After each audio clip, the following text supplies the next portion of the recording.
성경 말씀 봅니다. 창세기서 2장 7절 한 절 말씀입니다.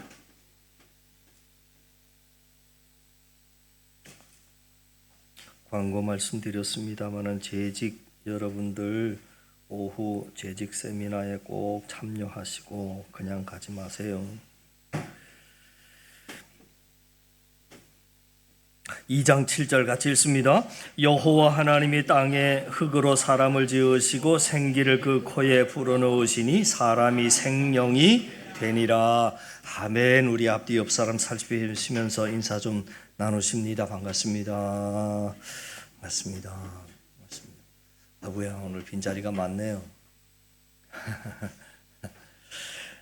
본문 말씀을 보시면 하나님께서 사람을 어떻게 만드셨는지가 오늘 이 한 절 말씀에 아주 자세하게 기록이 되고 있습니다.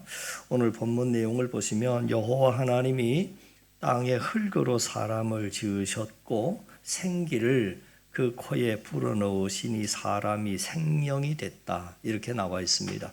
지금 하나님께서 사람을 만드시는 모습을 보면 제작의 단계가 두 단계로 나뉘어집니다.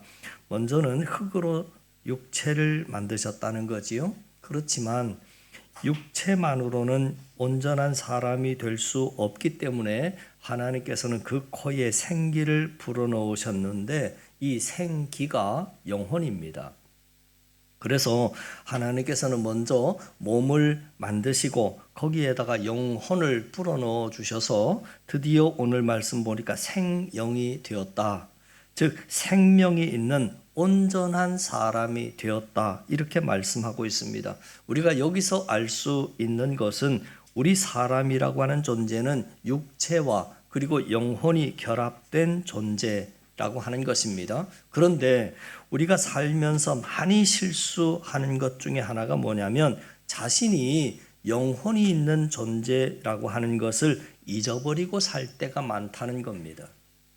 육체는 눈에 보이는 것이고 영혼은 눈에 보이지 않기 때문에 더더욱 그런 실수를 하는 것 같습니다. 그래서 사람들이 자신의 육체는 날마다 가꿀 줄도 알고 돌볼 줄을 아는데 반대로 눈에 보이지 않는 영혼은 잘 가꾸지도 않고 돌보지도 않고 심지어는 영혼을 방치하며 살아갈 때가 많다 하는 것입니다. 그러나 잊지 말아야 할 것은 육체를 움직이는 것은 결국 영혼입니다. 그러므로 우리는 영혼에 더욱 관심을 갖고 영혼을 건강하게 잘 돌볼 줄 알아야 합니다. 여러분, 육체의 건강을 위해서도 또 영혼의 건강을 위해서도 가장 중요한 것 중에 하나는 잘 먹는 겁니다.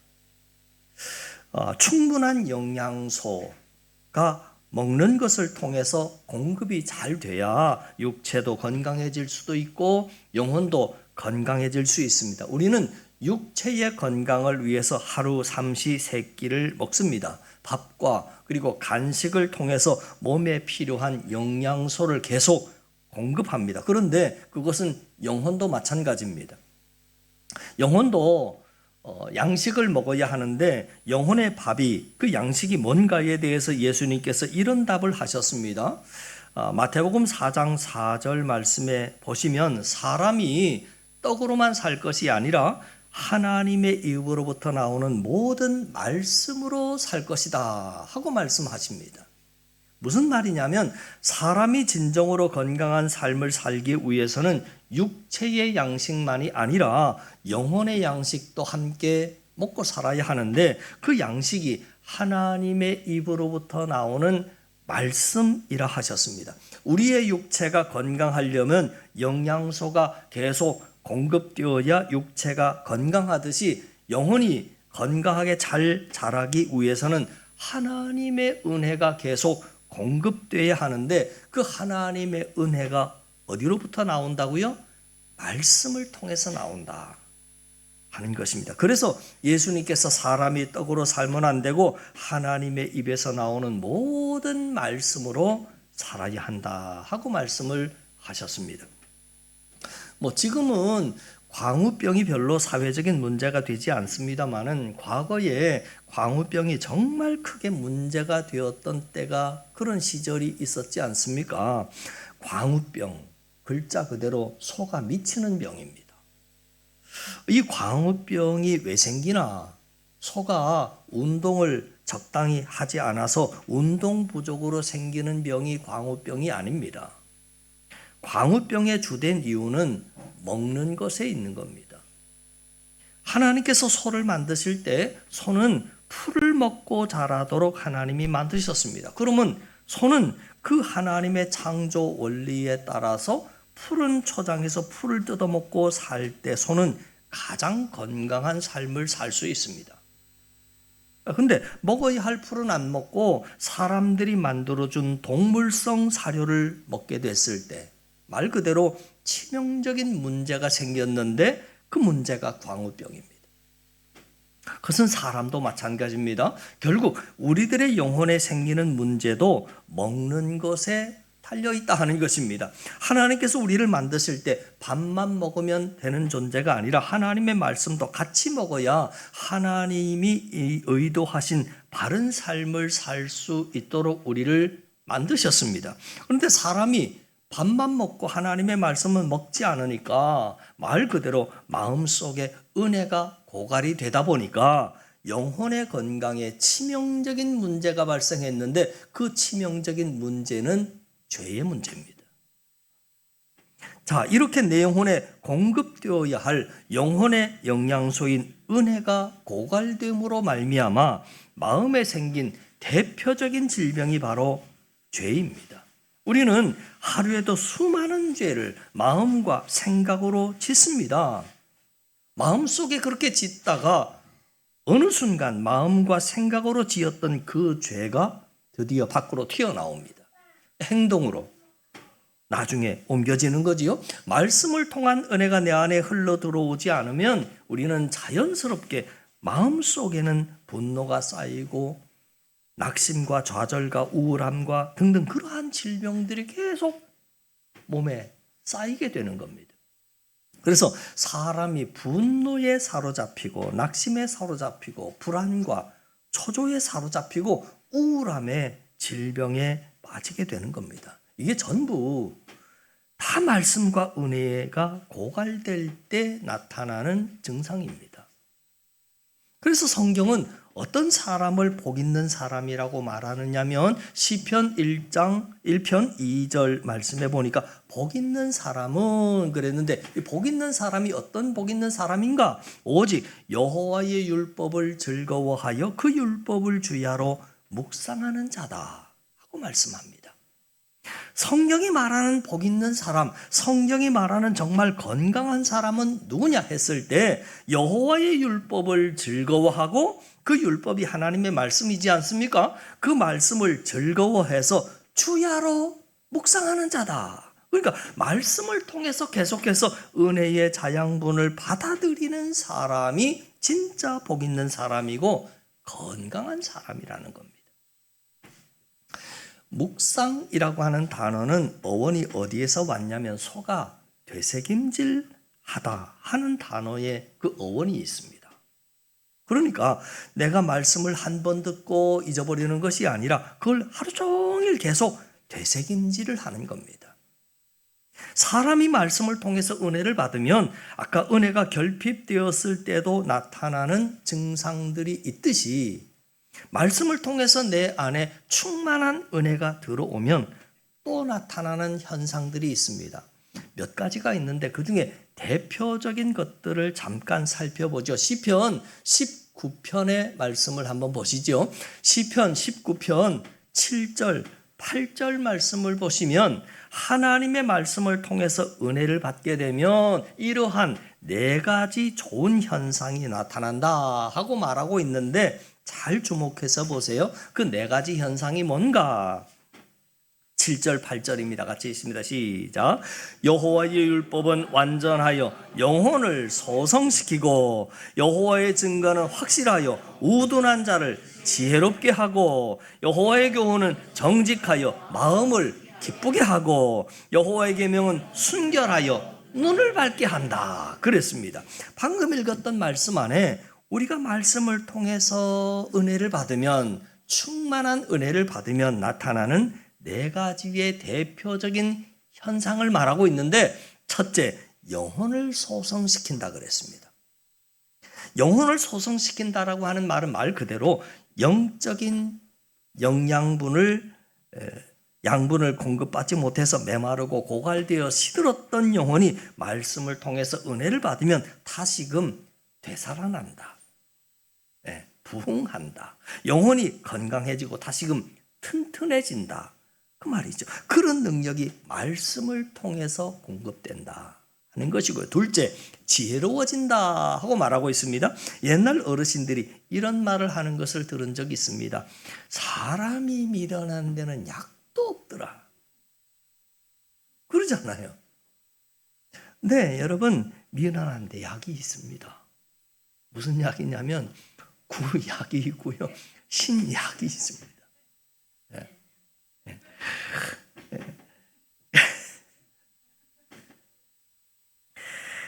하나님의 지혜가 그 말씀 안에 있다고 말이죠. 그 약을 많이 잡수셔야 되는데, 그래서 억지로라도 많이 잡수시게 하려고 작년에도 성경 1년 1도 갑시다 그러면서 자꾸 잡숫게 했는데, 올해도 역시 마찬가지입니다. 은혜를 받다 보면 그 말씀 안에 녹아있는 하나님의 지혜가 자연스럽게 우리에게 스며들게 되는 겁니다. 그래서 우리도 같이 지혜로워지는 거지요.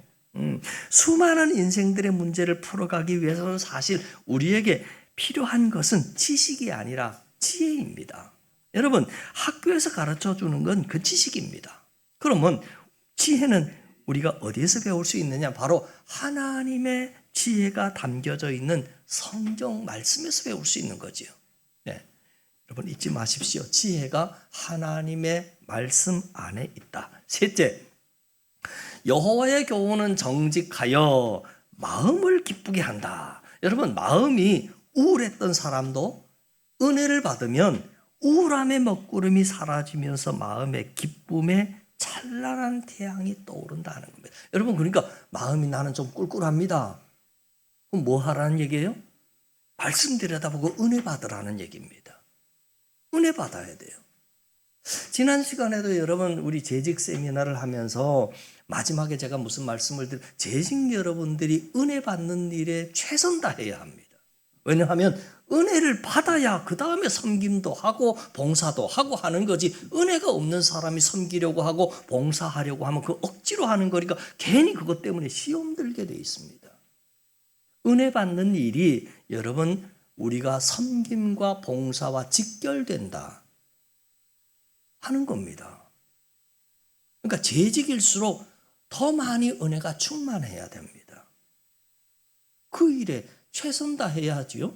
그럼 은혜 받으려면 뭘 해야 하나? 말씀 들여다보고 예배에 참석하고 자꾸 찬양에 또 기도에 힘쓰는 자가 되어야 합니다. 은혜를 많이 받은 사람이 섬길 줄도 알고 봉사할 줄도 아는 겁니다. 은혜가 고갈된 사람이 자꾸 섬기려고 그러다 보니까 시험 들게 되죠. 사람 보게 되죠. 비교하게 되죠. 여기 계신 분들 다 그런 경험이 한두 번 정도는 있을 텐데, 별 기대 없이 예배 참석했다가 지금 나의 상황과 처지에 꼭 맞는 말씀을 듣고 은혜 받은 적이 있었을 겁니다. 그러지 않았습니까? 그때 우리는 예배 드리기 전에 내 마음의 상태와 예배를 다 드리고 난 이후에 내 마음의 상태가 확연히 달라져 있구나 하는 것을 알게 됩니다. 예배 전에는 분명히 마음이 참 답답하고 컬컬하고 무거웠는데, 내가 예배 중에 말씀을 통해서 은혜를 받고 깨달아지게 되고 감격이 오게 되면 한결 마음이 가벼워지면서 말로 설명할 수 있는 기쁨이 생기는 겁니다.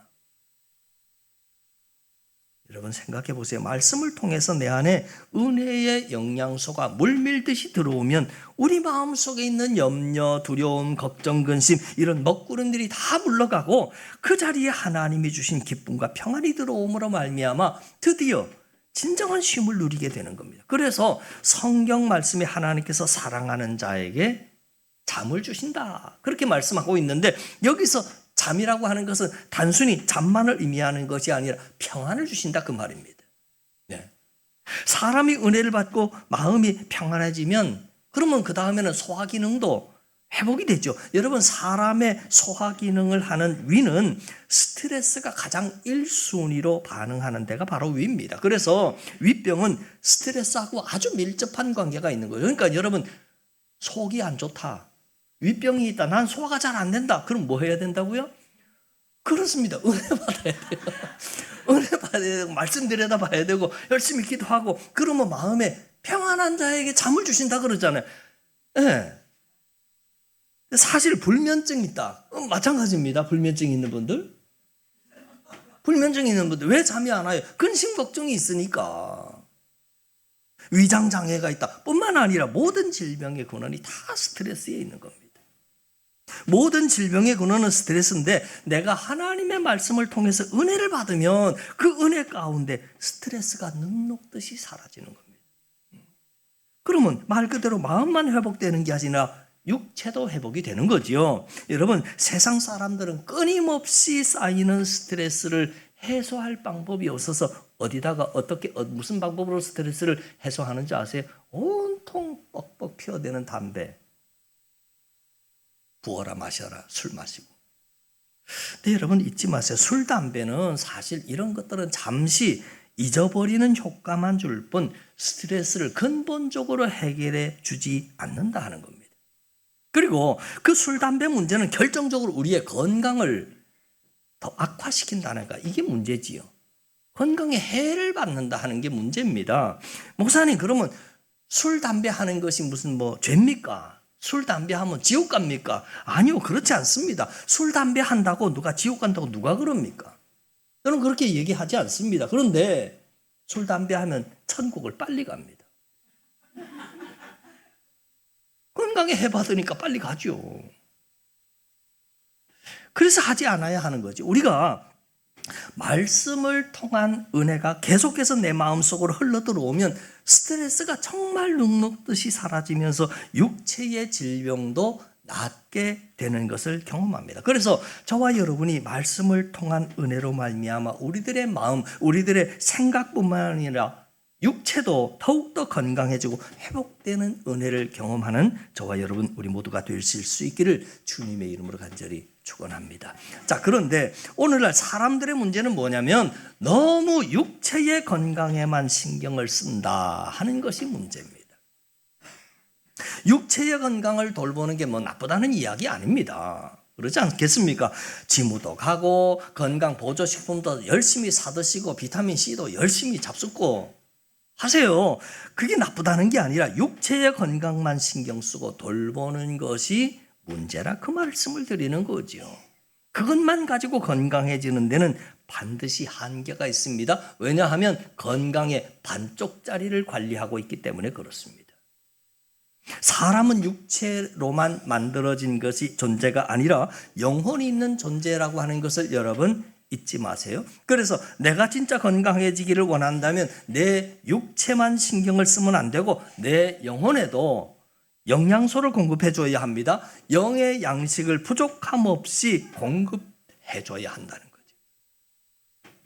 여러분이 스스로를 되돌아봤을 때 요즘 내가 스트레스를 많이 받는다, 자꾸 안 좋은 생각이 나를 사로잡는다, 자꾸 우울하고 꿀꿀하다, 잠잠을 못 자고 그냥 잠도 안 오고 그런다, 그리고 내 삶 가운데 기쁨이 다 사라져 버렸다, 그러면 성경을 한번 충분히 읽어보시는 거 좋습니다. 적당히 읽는 거 말고 최소한 한 반나절 정도, 한적한 곳에서 한 반나절 정도를 잡고 반나절 동안 내리 한번 성경을 읽어보세요. 하루면 더 좋고 이틀이면 더 좋습니다. 여러분, 어려운 것부터 성경 막 한 50장짜리 이런 거 읽지 마시고 아주 짧은 거, 쉬운 것부터 읽으세요. 분량 너무 많은 거 하지 마시고 서신서 같은 거 한 4장짜리, 5장짜리, 6장짜리 이런 쉬운 것부터 읽으세요. 그걸 하루 그냥 반나절 그렇게 한번 읽어보세요. 그리고 책 하나를 반복해서 읽는 것도 좋습니다. 나는 빌립보서가 마음에 든다, 쉽고 잘 들어온다, 그러면 그걸 한 10번도 읽고 한 20번도 읽고 반복해서 읽는 거 아주 좋은 방법입니다.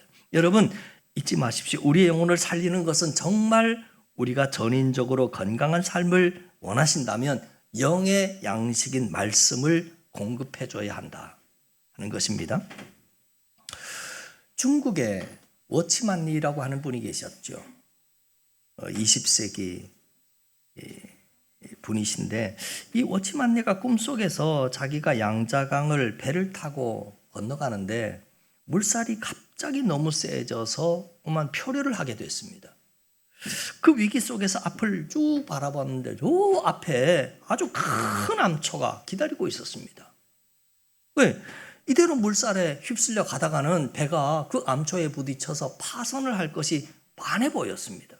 그래서 꿈속이지만 그 자리에서 워치만리가 기도를 합니다. 뭐라고 기도했느냐면, 하나님 살려주세요. 이렇게 해가지고 저 암초에 부딪히면 저 죽습니다. 큰일 납니다. 저 살려주세요. 근데 하나님의 응답이 왔습니다. 어떻게 왔느냐면, 암초가 없어진 것이 아니라 어디에서부턴가 어마어마한 물이 휩쓸려 내려오니까 강수위가 올라갔습니다. 강수위가 올라가니까 앞에 있던 암초가 그 물 속에 잠기게 됐습니다. 그래서 그 암초 위를 그대로 배가 통과합니다. 여러분, 하나님께 기도했더니 하나님이 암초를 없애주심으로 응답하신 것이 아니라 물의 수위를 높여서 암초가 물속에 가라앉도록 해서 위기를 모면하게 해주셨다 하는 이야기입니다. 우리 인생도 마찬가지입니다. 우리가 인생을 살다 보면 수많은 문제의 암초들을 만나지 않습니까?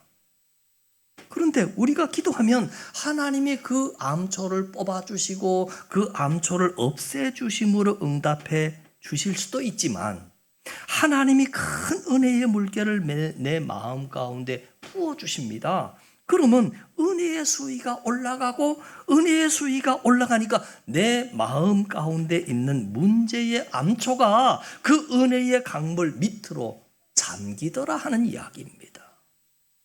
그래서 극복하는 거지요. 여러분, 아무리 뛰어난 사람이라 할지라도 문제 없는 사람은 없는 겁니다. 그런데 누구는 그 문제를 뛰어넘고 누구는 뛰어넘지 못하더라 하는 거지요. 넘는 사람은 잘 사는 것이고 못 넘는 사람은 오늘도 다리 위에서 한숨 쉬는 겁니다. 왜냐하면 못 넘겠으니까 그러는 것 아니겠습니까? 왜 못 넘나? 문제가 커서가 아니라 자기의 은혜의 수위가 낮기 때문에 그런 겁니다. 은혜의 수위가 낮으면 낮을수록 암초는 더 높이 솟아오르게 되어 있는 거죠.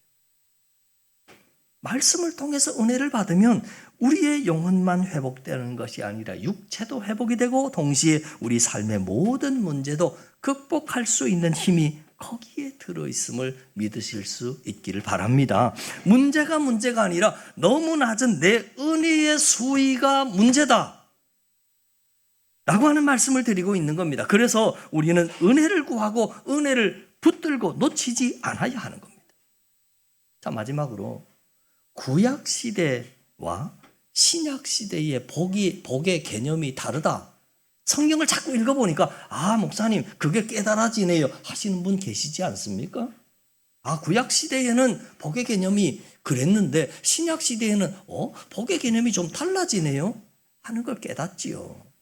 여러분, 대체적으로 하나님은 복 주시기를 원하시는 하나님이신데, 구약시대 때의 복의 개념과 신약시대 때의 복의 개념이 좀 달라집니다. 구약시대 때의 복의 개념은 대체적으로 물질입니다. 그래서 여러분이 구약 성경을 보면 하나님께서 하나님의 사람들에게 복 주셨음을 뭘로 많이 나타나고 드러나느냐면 물질로 많이 나타납니다. 그리고 장수, 오래 사는 것. 그래서 구약 성경에 나오는 하나님의 사람들을 보면 하나같이 다 부자였습니다.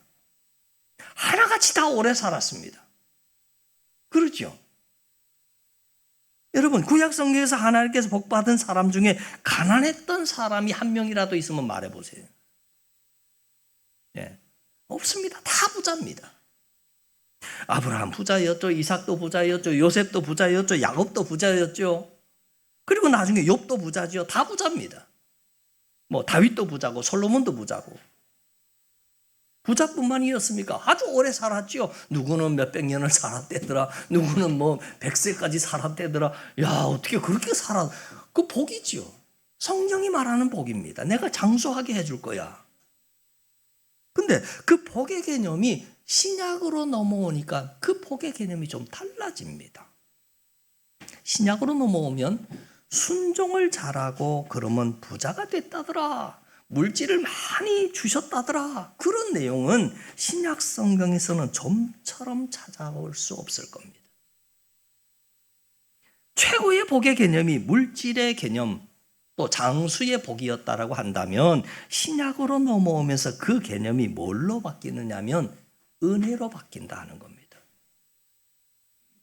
신약으로 넘어오면 그 복의 개념은 구약의 물질의 개념, 장수의 복의 개념에서 은혜로 바뀐다는 겁니다. 신약 성경에서 최고의 복은 물질이 아니라 장수가 아니라 은혜가 복입니다.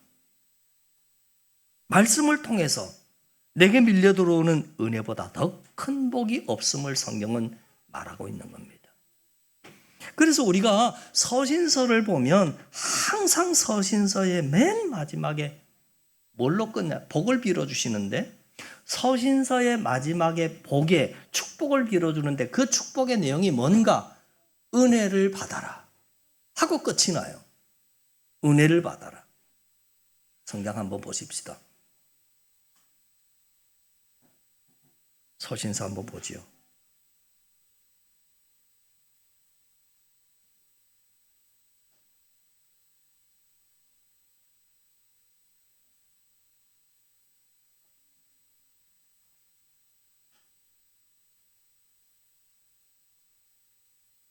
고린도전서 16장 23절 끝에 보면 앞에 나오나요? 네, 같이 읽습니다. 시작. 주 예수 그리스도의 은혜가 너희와 함께. 또 갈라디아서 6장 18절 우리 주 예수 그리스도의 은혜가 너희 심령에 있을지어다. 이 복의 축복의 내용이에요. 빌립보서 4장 23절 시작. 주 예수 그리스도의 은혜가 너희 심령에 있을지어다. 데살로니가 전서 5장 28절 끝부분에도 우리 주 예수 그리스도의 은혜가 너희에게 있을지어다. 그리고 성경의 맨 마지막 요한계시록 22장 21절 시작. 주 예수의 은혜가 모든 자들에게 있을지어다. 성경은 은혜로 끝이 납니다. 네. 계속해서 마지막이 뭘로 끝나느냐면 은혜가 중요하다 하는 것을 반복하는 겁니다. 다른 것을 너희들이 놓치더라도 이 은혜만큼은 놓치지 말아라 하고 말하고 있는 겁니다. 네. 물론 시편에서 다윗은 하나님을 가까이 하는 것이 내게 복이라 그러면서 하나님과의 관계나 은혜를 말하기도 하지만 물질적인 복이 압도하는 것은 사실입니다. 장수의 복이 사실입니다. 그러나 신약 성경은 그렇지 않다는 거지요. 생각해 보세요. 구약의 물질과 장수가 복이라고 하는 관점에서 본다면 예수님은 어떻습니까? 예수님은 어땠어요? 예수님은 12제자들은 또 어땠습니까? 사도 바울은 어땠습니까? 그들이 거부였습니까? 그들이 장수했습니까? 그렇지 않지요. 예수님은 33세의 나이에 십자가에서 단명하셨습니다. 제자들은 온통 톱으로 쓸리고 작두에 잘리고 십자가에 거꾸로 매달려 순교를 했고 평생을 헐벗고 평생을 굶주렸고 가난했고 그 가운데 복음을 전했습니다. 하지만 그들은 하나님이 주시는 은혜 때문에 기쁨으로 그 일을 감당하지요. 여러분 잊지 마세요. 신약 시대를 살아가는 우리에게 있어서 최고의 복은 은혜다 라고 하는 것을 믿으실 수 있기를 바랍니다. 문제보다 더 큰 은혜만 있으면 문제는 더 이상 문제가 되지 않습니다. 문제보다 내 은혜의 수위가 높아버리면 그건 끝나는 거예요. 또 말씀을 통한 은혜를 우리가 놓치지 않을 때 우리의 영혼도 건강해지고 몸도 건강해지는 겁니다. 은혜의 시대를 살아가는 현대의 그리스도인들이 여전히 구약의 복을 구하고 소망하는 어린 신앙에서 이제는 벗어나야 하지 않겠습니까? 바라기는 우리의 우리가 영혼이 있는 존재라고 하는 사실을 여러분들이 늘 기억하심으로 말씀을 더욱더 붙들고 살기를 원하고 그 말씀이 주는 은혜로 충만한 삶을 통해서 하나님의 의도하신 진정한 건강한 삶을 살아가는 저와 여러분 우리 모두가 다 되실 수 있기를 주님의 이름으로 간절히 축원합니다. 기도드립니다. 하나님 아버지, 사람이 자신의 육체는 날마다 가꾸고 잘 돌볼 줄 알지만 눈에 보이지 않는 영혼은 잘 가꿀 줄도 모르고 돌볼 줄도 모르고 심지어는 영혼을 그냥 방치하며 살아갈 때가 참 많은데 오늘 성경 말씀이 말하는 복 있는 사람은 여호와의 율법을 즐거워하여 주야로 묵상하는 자라 말씀하셨습니다. 말씀을 통해서 계속해서 은혜의 자양분을 받아들이는 사람이 진짜 복 있는 사람이고 건강한 사람이라 하셨으니 우리가 말씀을 통한 은혜로 말미암아 우리의 마음과 생각뿐만 아니라 육체도 더욱더 건강해지고 회복되는 은혜를 경험하기 위하여 우리의 달려갈 길 다 달려가는 우리 한사랑 성도들 되게 하여 주시옵소서. 예수님 이름으로 기도하옵나이다. 아멘.